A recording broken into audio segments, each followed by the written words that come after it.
धन्यवाद और आशीर्वाद मंच संचालक मेरे मेरा सभा से बड़ा जुड़ाव है, लेकिन ये सम्मान पहली बार मिला है कि मैं मंच को सम्मानित कर दिया, उसको ये कहना मेरा बड़ा सौभाग्य है। यहाँ पर सभी लोग धन्य हैं, बड़े हैं, उनके लिए जो भी पहुंचा वो सूरज को दिया दिखाने जैसा ही हो। बल्कि हमारे समूह भी हमारे बड़े आदरणीय पूजनीय लोग बैठे हुए हैं। मैं हिम्मत नहीं कर पा रहा हूँ, बोलूँ मेरे पैर कांप रहे हैं। कोशिश करता हूँ सबके आशीर्वाद से बात करने की।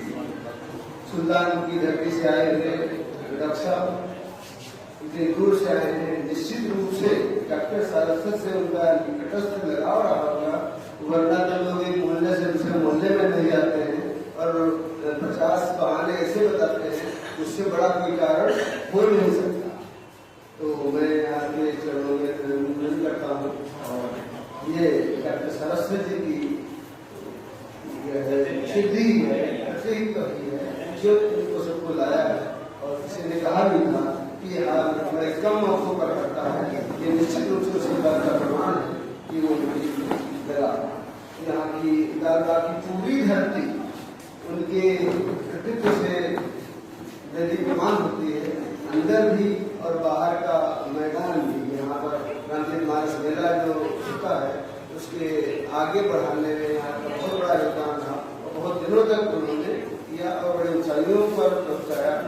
रामचरित मानस मेला जैसे धार्मिक आयोजन को उन्होंने सांस्कृतिक और साहित्यिक से भी जोड़ा, जिसे सभी लोगों ने कहा वहाँ पर जो है खड़ी हुई। तो ये धर्म समाज संस्कृति को एक में जोड़ने का काम जो कर सकते थे वो निश्चित रूप से कोई बड़े महापुरुष थे, जिन्होंने हिंदुस्तान में रहकर हिंदी के भगवान होकर के उर्दू में और कुरान पर और जाने पर किया, और जिसके सामने पाकिस्तान को मैं नहीं कहूँगा झुकना पड़ा और उन्होंने उसका सम्मान किया, लेकिन अपने सम्मान को जिंदा रखने के लिए उस सम्मान लेने वाला नहीं है। तो ऐसे महान व्यक्ति के सम्मान में आए हुए सभी लोगों का सम्मान है, वंदन है। मैं बहन जी का परिचय नहीं आता, लेकिन मालूम है कि लखीमपुर से आई है, निश्चित रूप से शिक्षा जगत से जुड़ी होगी, नहीं तो कम से कम साहित्य से तो होगी। आपको नमन है, वंदन है। हमारे पड़ोस में बैठे हुए मेरे रिश्ते के फूफा जी हैं, मैं उनके सामने बहुत छोटा हूँ, बड़े से देखता रहा हूँ। आपका व्यक्तित्व ऐसा है और ऐसे लाल बहादुर शास्त्री की तरह ऐसे कद के हैं कि सब दिन उतना ही लग रहते हैं जितना मैंने आपको 1975 में देखा। डॉक्टर अली हसन जी से बहुत पहले ही गुरुकुल विद्या संस्थान में ही मुलाकात हुई, वहाँ पर पाठ पढ़ा था। डॉक्टर अनिल जी मेरे आदरणीय अग्रज, उनसे तो निरंतर हर तरह से डिजिटली, पर्सनली, लोकली मिलते रहते हैं।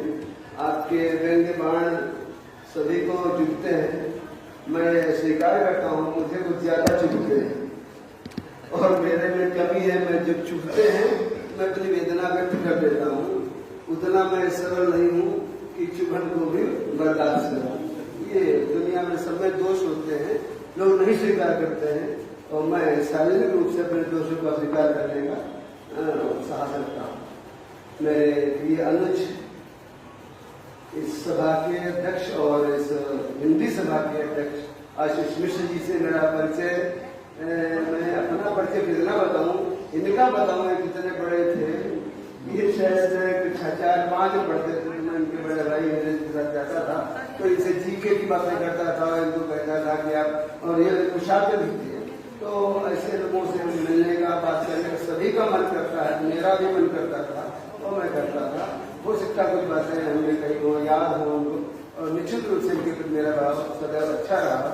आपने यहाँ की बार एसोसिएशन की अध्यक्षता की, नगर पालिका की अध्यक्षता की, इस सभा की अध्यक्षता कर रहे हैं 2 बार से और यहाँ करते रहते हैं। मेरा सौभाग्य डॉक्टर सरस्वती से उनके बहुत प्रिय साथी राधेश्याम मिश्र जी से, मेरे गुरु जी थे, उनके माध्यम से हुआ। और मैं उन दोनों को देखता था, ये सरल हटे थे। साइकिल, कंडिया वाली साइकिल से मेरी उनकी पहचान है, वो बड़ी याद है उनको, वो चलते रहते थे। सभी से सुनता हूँ कि बिस्वा भी जाते थे, मछेटा भी जाते थे, यहाँ भी जाते थे। आज मेरे पास जब मैं बेकार था तो बात अलग है, लेकिन अब कार वाला हूँ तब भी इतना नहीं जा पाता हूँ जितना कि साइकिल से जाते थे या पैदल जाते थे। ये निश्चित रूप से उनके कृतित्व का, उनके व्यक्तित्व की अपनी व्यापकता है, गहनता है। मैं किस किस की तारीफ करूँ, हमारे रजनीश भैया छोटे हैं, मुझे बड़ा सम्मान देते हैं, मुझे याद रखते हैं। मुझे हिंदी सभा से जोड़े रहने में इनका बहुत बड़ा योगदान है। मुझे कोई मौका दे देते हैं तो मैं इसको करता हूँ। यहाँ के कोषाध्यक्ष प्रिय भाई भगवत गुप्ता जी, जो इसको यहाँ के घोषित नहीं है लेकिन अघोषित भामाशाह हैं, वो करते रहते हैं। गांधी जी जो सक्रिय यहाँ के मेंबर हैं, कार्यपाठ करते रहते हैं। पता नहीं मैंने इनका क्या देख लिया कि मैंने इनका नाम बदलने की चेष्टा की है। यदि आपने उसे स्वीकार किया है, दुनिया नहीं जानती है। मैं इनको गोदीलाल सुभाष लिखता हूँ। मैंने अपने कॉन्टेक्ट लिस्ट में इनका गांधी हटा दिया। नमस्कार जी, सभी को मेरा प्रणाम। आगे सब बैठे हुए बाकी लोग हैं, सभी को प्रणाम। मैंने समय ज्यादा ले लिया हो उसके लिए बहुत